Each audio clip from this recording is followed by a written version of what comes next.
Drunk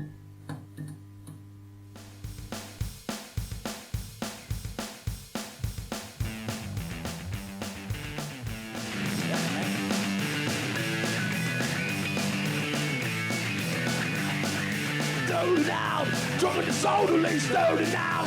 Drunk in disorderlies, 30 now. Drunk in disorderlies, 30 now. Drunk in disorderlies, 30 now. Drunk in disorderlies, 30 now.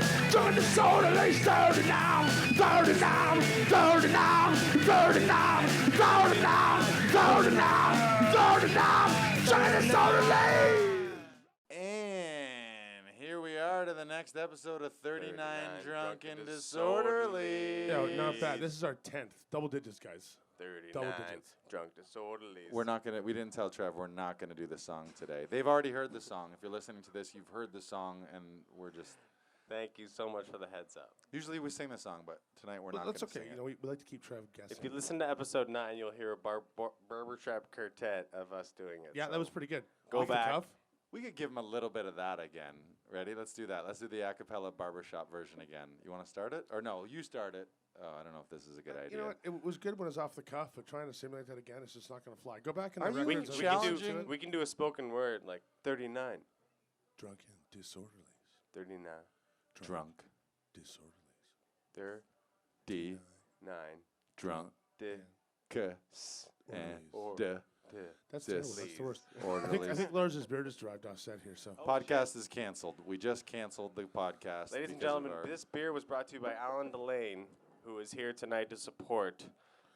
Yes, indeed. Thank you. Where are we? We're here at 1830 Bar, downtown Toronto, Ontario, Canada. Absolutely. That's right. Also home to the Raptors. Big night for the Toronto Surprisingly Raptors. enough, yeah. If you haven't heard of those guys, they're doing pretty well this season. You know what I mean? Today was parade day. They may even win the ship. Oh, wait.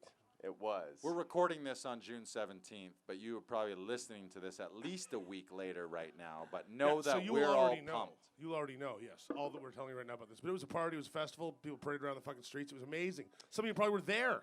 About 1 million people booed our premier Doug Ford for good reason. For good cause. You got introduced and everybody booed him. It was great. It was great. That's fantastic. It was amazing. It was really fantastic. But interesting time. I mean, talk about correlation to the show.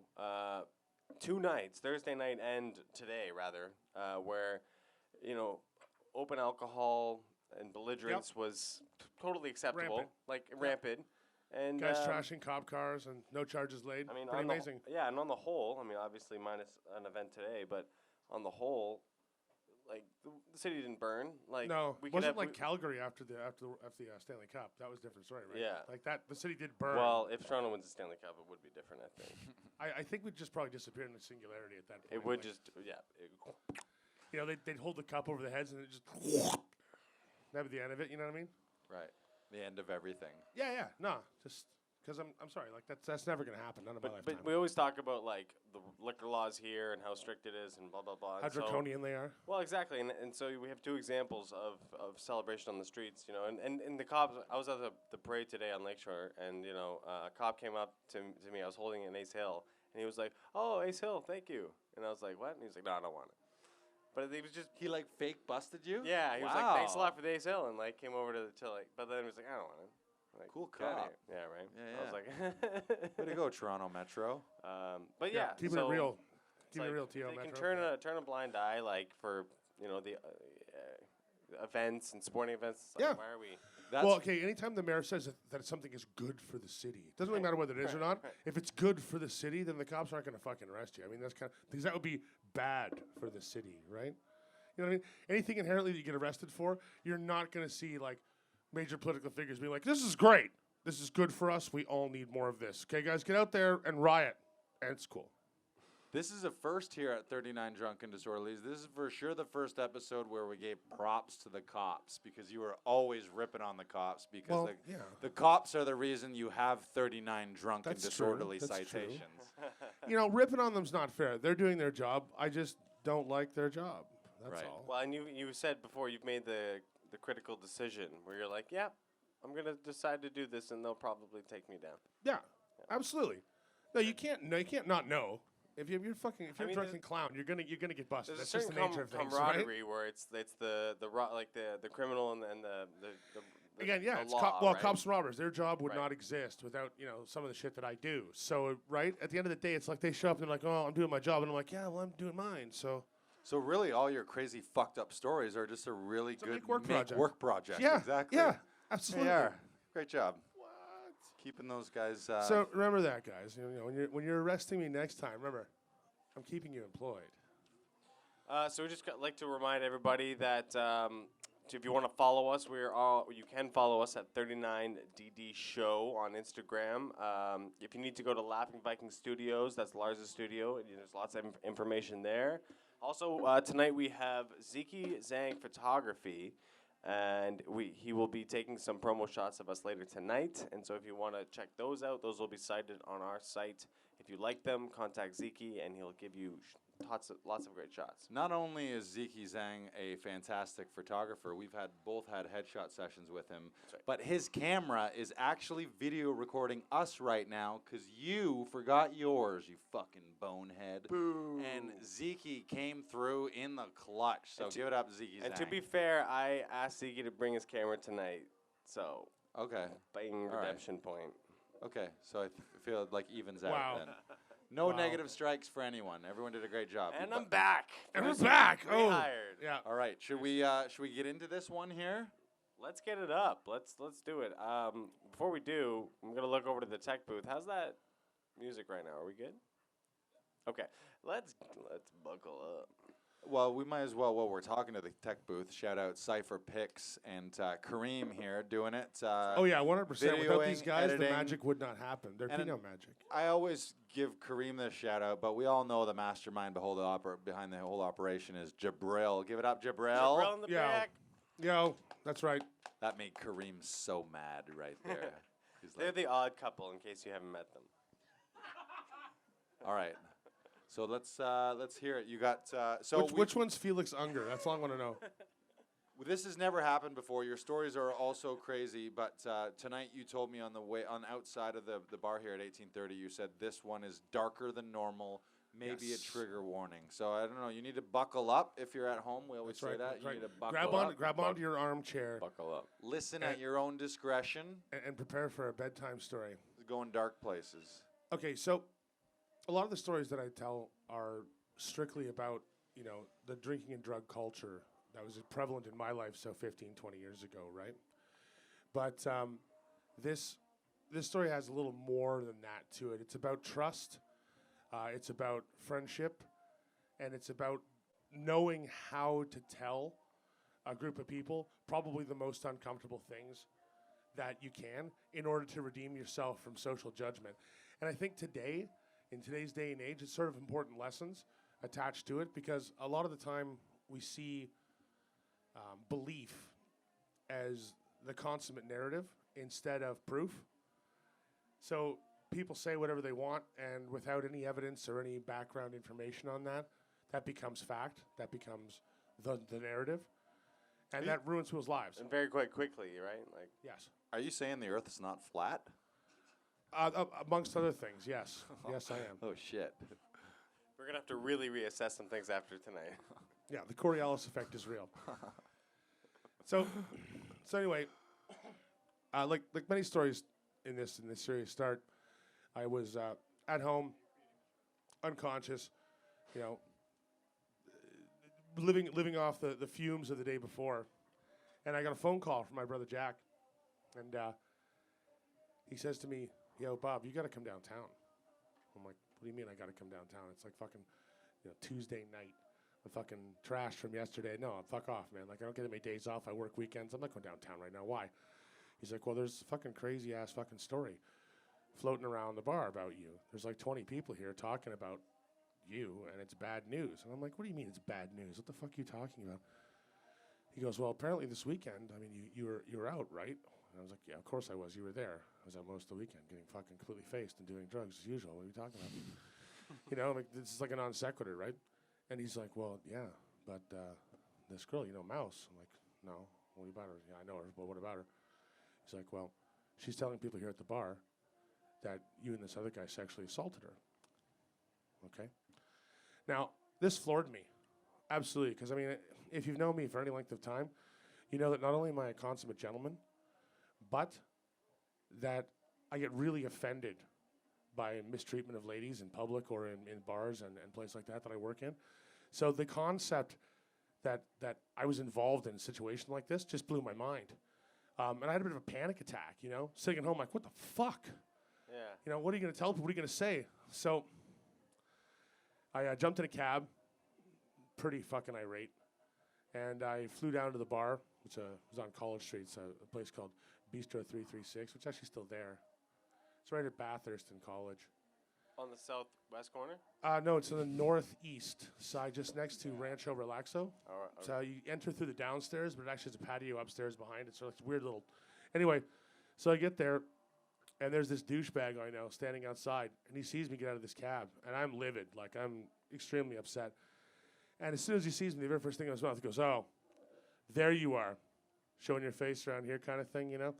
Starts flexing on me right there at the front steps of the fucking bar. I haven't even got in the fucking front door yet. And I'm already catching fallout from this situation, right? So rather than deal with this guy whose name is really unfortunate, his name is Matt Finkelstein, and that's not even a joke. And that guy, we've had some problems over the years. Anyway, I dropped him. I dropped him there in front of the bar on the sidewalk. I was like, no, we're not talking. You're not my fucking problem. I don't have to deal with you. You're not the truth and reconciliation I need right now. So I just laid him out. What does that mean? You punched him? Yeah. Just yeah, knocked him right the fuck out. One punch knockout? Well, no, I punched him in the neck, and when he doubled over, I gave him the elbow to the side of the head, which put him to the floor, and I was done with him. I'm like, no, sleep. For all you lovers and non-fighters out there, that's the vocabulary. I've never been punched in the neck before.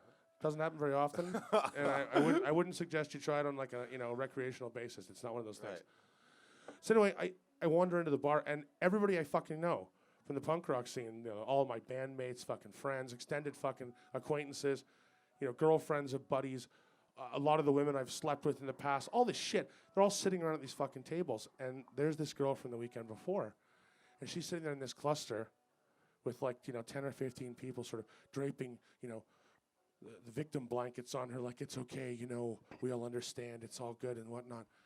I walked over to the table, I grabbed a chair, I spun it around, I sat down and I said, are we actually going to do this? And she looks at me like, you know, kind of like bleary. I'm like, no, seriously, is this story has to come out? And she gets a little panicked-eyed. I'm like, okay, well, here it is, ladies and gentlemen. You want to hear the silver-tongued version? You all believe that I'm somehow capable of being that kind of human scum? Well, let's go through the reality check of the week. So I ended up having to tell 50 or 60 people that I know probably the most embarrassing story of my young adolescent sort of, 19, 20-something-year-old sex life. So this girl met us, a friend of mine and I, at the nightclub where he works, Big Bob. We used to go there a lot for punk shows. Whoa. You went to a bar named Big Bob and you are Big Bob? Big Bop. Oh, B Big to the O Bob. to the P. Okay. Not B to the O to the B. Like, what? Yeah. Yeah, I was at Big Bob's bar and no. Or is that your kitchen? Yeah, exactly. In my kitchen. We're in my kitchenette, Even where Big- this guy works. Even Big Bob at the Big Bob sounds pretty good. Pretty does. Yeah, it's pretty good. It's not bad. It rhymes. Not bad. So anyway, as you do, you drink too much when you're at shows. And me and the sound guy had done exactly that. And we're going to go back to his place across the street above Bathurst, above the store, and party the rest of the night, you know, blow a garbage bag full of beers bought from the bar. Yeah, that's actually a pretty common thing. When you work at a bar and you live right across the street, it's like you buy booze from work and carry it home. So a couple takeouts or walkouts. But when you intend to drink all day the next day, that takeout is a garbage bag full of beers.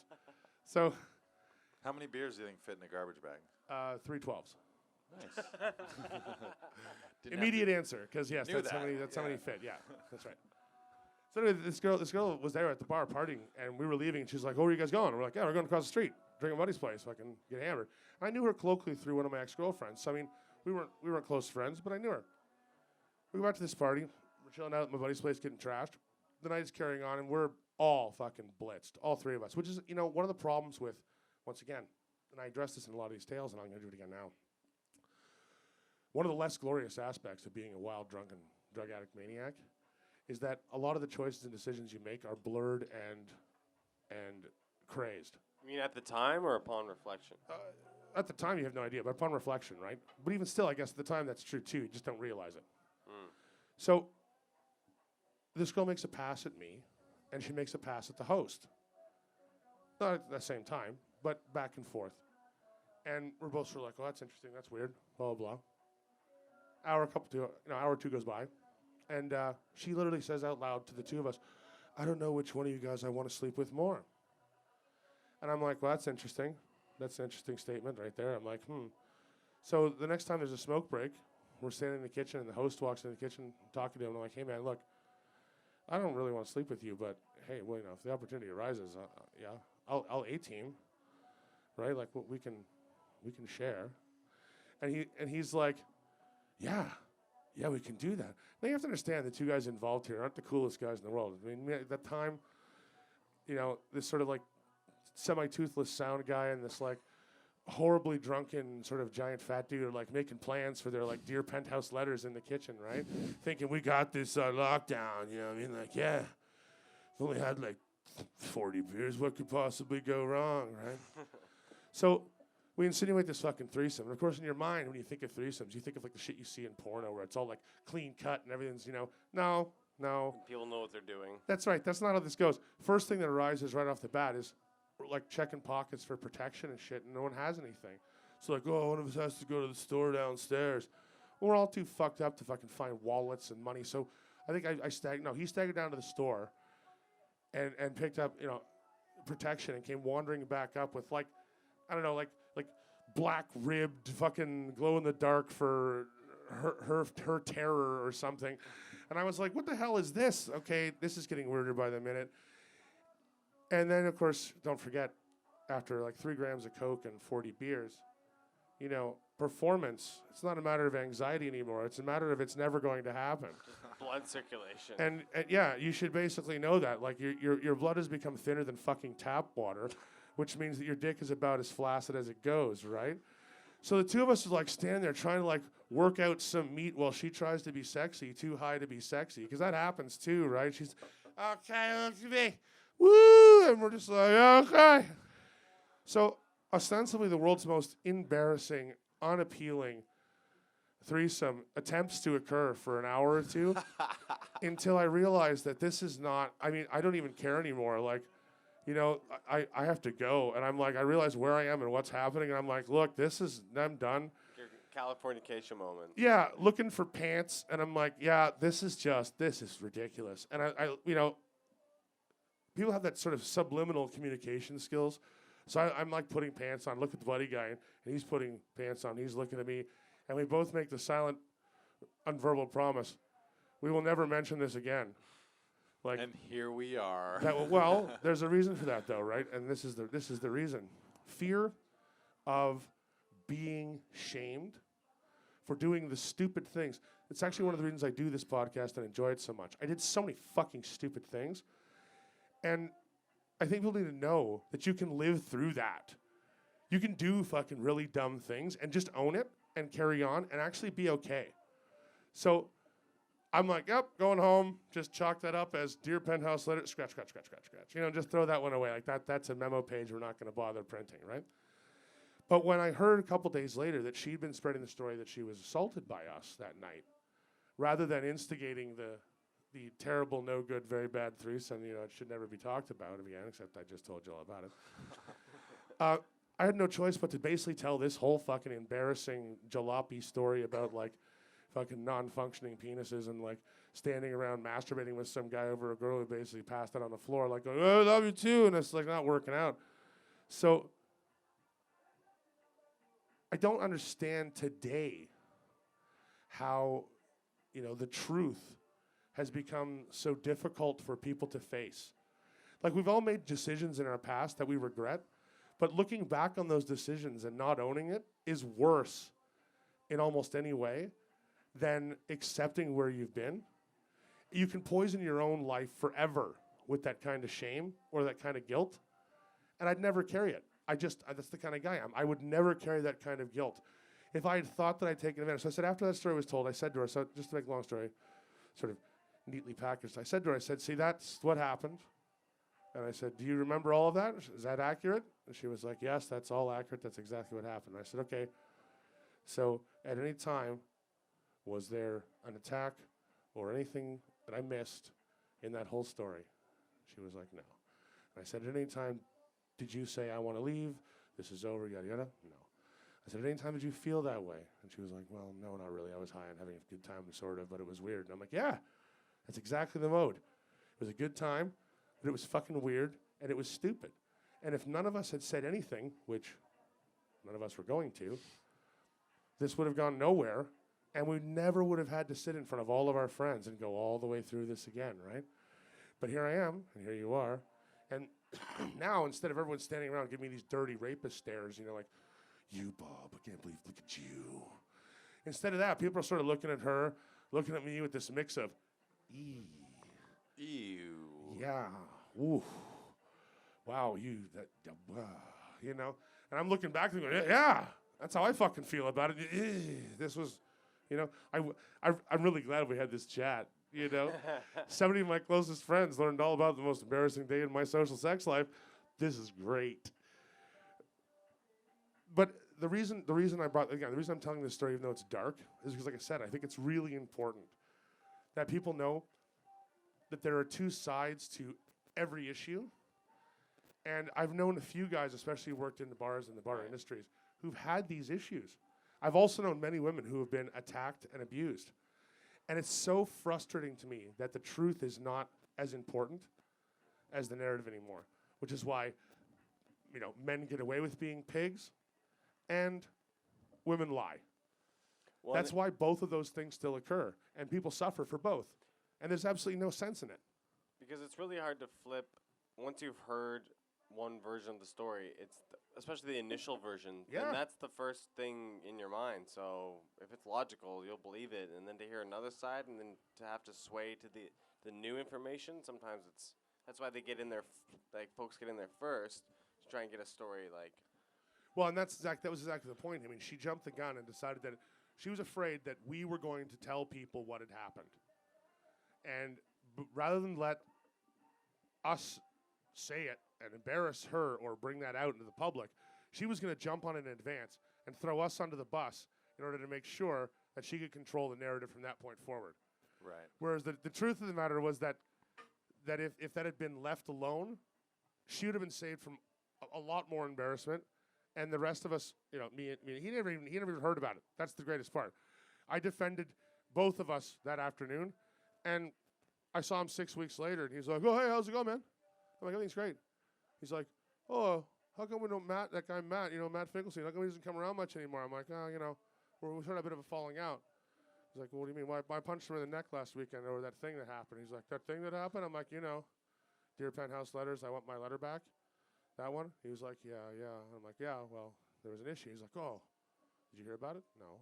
Okay, good. Then that's good. That was what I wanted. I wanted to die then and there, and it did, Also, on that night, I had a question. When you're in there shedding light on the whole story, and Matt is on the sidewalk, punched in the neck, like, what happened to him? Oh, he stayed on the sidewalk for most of the story. Never actually heard the truth. Actually, that's kind of funny, because at the end, people were buying drinks, and we're having drinks, and somebody was like, hey, Matt was here earlier. Where'd Matt go? I'm like, oh, he's outside.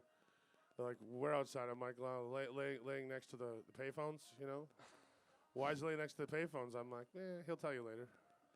That is the weird thing, too, with booze especially. I was going to say, yeah. And we don't want to minimize anything. Obviously, there have been, like, women attacked, men attacked. And there's been bear in mind, I am not, absolutely not saying that every situation is like mine. Right. I'm not. Right. I'm going to just tell you the story that I was involved in. But it is crazy as well, because, I mean, there's both stories on both sides, but there is that weird thing. Like, I've been involved in sexual situations with people where neither of us, we both wake up the next morning and we're like, what the fuck happened? Where we're both blackout drunk. In university, my university girlfriend, after the bar, like, she went to some bar, I went to another bar, we came home.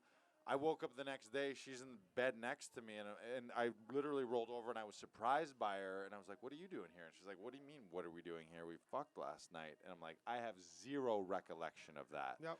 And that was not the only time. Like, make some noise if you've had, like, drunken sex that you barely remember, probably at some point, except for Karim because he doesn't get drunk. But that does happen, and that is that weird. Yeah, but there's that time he woke up with the sock puppet on his hand and had no idea what happened, so that's different, right? It was no alcohol involved. Just high on life. There is that. And it's easy to feel taken Linseed advantage oil. of, right? You wake up and you have no memory, and you're like, okay, like, and so in the moment, you might have been down and everything was good, but if you don't remember acknowledging something, then you might feel like, oh, did I okay this last night? Like, It's a vulnerable position for people on both sides because they're like, we fucking both don't remember this. Well, I think that human sexuality is one of the most vulnerable parts of our psyches, and the reason for that is it does require not only the trust, but that liberating moment of like, well, I'm gonna toss trow here, and like, you know, if it's like, oh, that's cute, that's not what you want to hear. You know what I mean? There's all kinds of things that can be really embarrassing in the bedroom that can just destroy your confidence in other parts of your life, right? So I think that part of the sexual health, you know, that we're lacking in the 21st century is a reasonable understanding of, well, sometimes it's funny and just embarrassing and stupid, and sometimes it's obvious and attractive and fantastic. But, you know, usually it falls somewhere in between, you know what I mean? And the best times you're going to have are the times you can sort of laugh about and at the same time, you know, remember. I mean, I guess. Well, I think it comes down to education too, right? Because I remember, like in first year university, people, 17 through 19 or whatever years old, and they're getting wasted and then not remembering what they're doing, and then trying to blame other people or blame whatever the situation is, and it's like there just wasn't enough knowledge given out that if you overindulge in alcohol, you'll end up doing shit that's stupid and you won't remember. And then they're like, "What do you mean?" That's true. That's true. But I think also that's part of the infantilization of our alcohol culture. Yeah. I mean, you have to know on some intrinsic level, if you're going to party and do drugs and drink, especially to excess, you must expect that there are going to be consequences to that. Right. So I'm sorry, like, it doesn't take watching much more than a couple of like college ski movies to know full well that if you spend all weekend fucking, you know, drinking wine spritzers, you're probably going to have a fucking stupid time. That's just not, you know, that's a non sequitur. Somebody's getting pregnant. So I mean, seriously, I honestly believe that that's kind of a cop out to say that it was about education to some extent. What I think is true is that that's not reinforced enough. So I think everybody knows. But I think you know, no one's going to say that to you. Like there's, you know, you're not going to get your college orientation and have some like, you know, guy in a bathrobe go, yeah, remember this, folks. If you're all fucking drunk and you decide you're going to fuck, chances are something stupid will happen. Every college needs a Van Wilder to show you the way. Ostensibly, I think that's actually not so bad analogy, really. Right. I really don't. I think that helps a lot more than pretending that we could have, you know, some. Because I remember my grade school sex ed class, which was completely useless because the health nurse we had was this amazingly hot blonde. No, and she used to wear inappropriate outfits. I'm not even kidding. Am I saying inappropriate? Like red skirts, like this high from underwear line and stuff. To a bunch of guys doing the sex ed class. So this is how you put the condom on. She's like rolling it on things, and we're just all sitting there at a desk trying to put math books on our lap, like, you know, the awkward. You didn't learn shit. All I learned was that, if this sex thing is happening, can it happen now? Like, all you learned is to not wear track pants to sex ed class. Yeah, Boner alert. Exactly. So I mean, I don't know if education makes any difference. I think people need to wake up and take responsibility for the fact that if you party really fucking hard, you're going to do stupid things. And then, after you do those stupid things, to live with the consequences of that gracefully.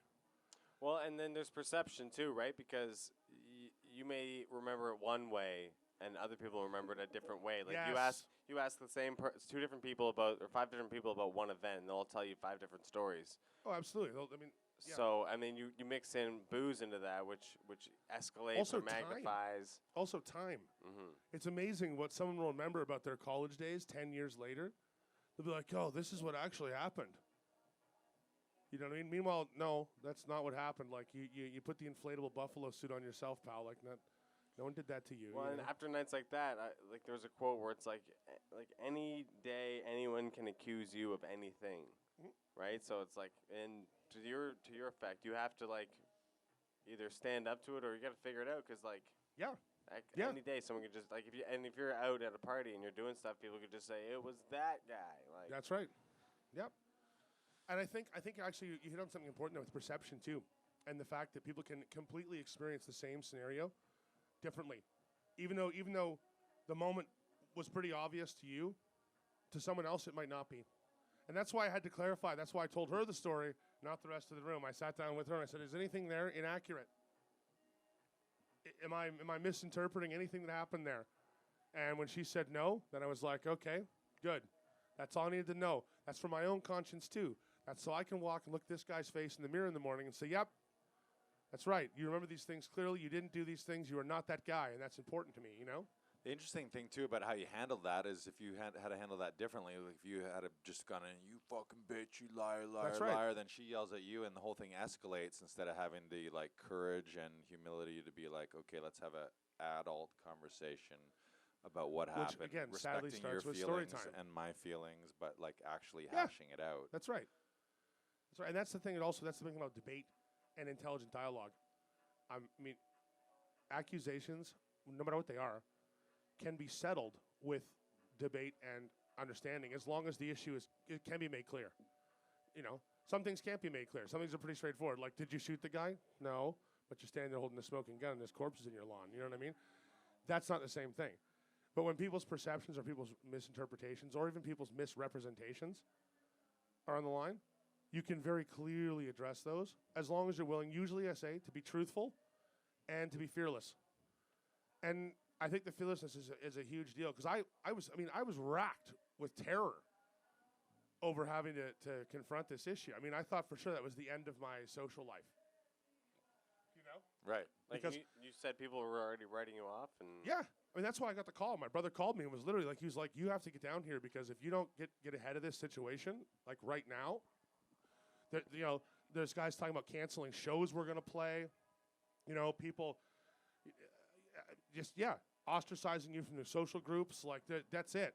You know, and again, when you're like 19, 20, those social groups are the foundational part of your life. I mean, I wasn't seeing my parents. I was living on my own, so it's like I'd occasionally raid my dad's fridge, and like he would know I was there because things were missing. He'd be like, I thought I had ground beef. And then he'd like call me up and be like, hey, were you over this afternoon? I'd be like, yep. He's like, did you barbecue? I'm like, yep. He's like, oh, yeah, I ate my ground beef, didn't you? I'm like, yep. And he's like, did you use all my propane? I'm like, yep. He's like, did you drink my beer? I'm like, no. And he's like, you fucking drank my beer too? I'm like, yeah. You know? But like, that was it. So you don't have that, you know, family dynamic at home if you're not there. You know what I mean? Like, so your social groups become that much more important. And that's why I can understand, too, you know, going to desperate lengths to preserve that. And I can understand why she was so nervous as well. Because, I mean, I was terrified just hearing that this shit had to be aired like dirty laundry. I knew right away how this was going to go down. And that was terrifying enough. Let alone had accusations stuck or floated.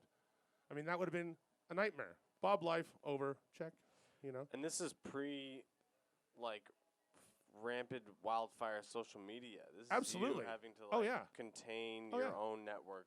That's right. This is literally just, like, you know, shitty cell phones, text messages, pagers. Like, no, there's no, obviously there was Facebook, because there's always been Facebook. I think dinosaurs were Facebooking, you know what I mean? But, like, that's probably why they went extinct. Facebook. Should we take anything from the audience here? If you have general questions for Bob about his drinking habits, his size, day in the life of being a giant, a similar story you want to share. Comments on said story. Nothing quick. Karim? Sure, I'll ask one question. Karim on the mic. You knew way too fast how many beer, like, where fit you in the were. garbage bag? Yeah. How did you know that? Well, it wasn't the first time we'd carried garbage bags of beer back to his apartment across the street from the Big Bob. And you do that 3 or 4 times, and you get a pretty good handle on what the bag will hold. What are we talking here? Tall boys, bottles, cans? Cans. What's going on? Yeah. Regular cans? Just regular cans. I feel like you could fit more than 36 cans. You can, but the bags get really unstable. The bags. It's the weight. That should be double bag? That should be Glad if you're watching this and you want to sponsor 39 Drunk and Disorderlies. Make a garbage bag that can hold a full 2-4. Yeah, like 2 2-4s. 48, not 36, 48, boys. That's your challenge. Heavy duty 48. 3M Innovations, okay? We want a fucking garbage bag that holds 48 beers. Please. Next Monday. It's what the people want. Yeah. Give the people what they want. High tensile garbage bags. This is good. Imagine we fucking landed Glad But garbage yes, that's bags exactly as a how I knew sponsor. that because we did it a number of times. Right. I also know that crushed flattened cans, 330 or so, fit in a garbage bag as well. 330. Wow. Give or take. Give or take, like, whatever. We should have at one of these, one of our tapings, we should have how they have raffles where you got to guess how many jelly beans in a jar? How many empty cans are in this garbage bag? Classy 39 drunken disorderlies raffle. Problem is to find out at the end, you got to cut the bag open with all the witch piss pouring out of the bottom and actually count each one of these like nasty old cans I've been saving in my back room for like a week. Like, hey, yeah, how many are in there? I feel like Bob is that guy you get in like those little kids math exercises. That guy that goes to the grocery store and buys like 16 different apples, 4 oranges, and shit like that, except he does it with beer. Yeah. Right. Yeah. Yeah, that's very true. It's like that. Yeah. Anything else, audience-wise? I just want to commend you on the respectful way you dealt with this, especially with this podcast talking about this, because you had said there are people going to be shitty about it. Yeah. Because if I watch what is it called? Rebel Media. Do you know what that is? Yeah. Those people, I'm like, it makes me want to punch them in the face. But of course. the way you did that, I'm like, that's good. What's Rebel Media? Rebel Media is very conservative media. So I'll watch it sometimes just so I can get mad and be like, are you for real? So what, they perpetrate one-sided stories, or? Yeah, it's just very right Again, wing. polarized as news media often is. They're the right wing polarization, opposite to CNN, which just lies the other way around, right? Do you know Young Turks? Young Turks. They're like the democratic version of that on the internet. If you ever watch that, Cenk Uygur and the boys. Just the polar opposite. So it's just nice seeing a respectful version of this. Well, again, I think the rhetoric on both sides of the narrative is too deep. And I think it's important to have conversations about dangerous subjects like this in a rational way, because if you're gonna extreme, what's the word I'm looking for? If you're going to blow an issue one way or the other out of proportion, you're going to be too far from the mark, and you're going to miss the reality of what needs to be discussed. And if we're ever going to reach a place where #MeToo is not necessary anymore, and people can actually move on and be honest with each other, the sensationalization of both sides of the topic have to stop. And we have to, as adults, as rational human beings, we have to sit down and say, this is the problem. It can be fixed. Let's fix it. Instead of saying, all males are scum, or all women lie, or, the sky is turquoise. Just fuck off. The planet is not flat. We're okay. We can work together. We can make a difference. I believe I have the solution.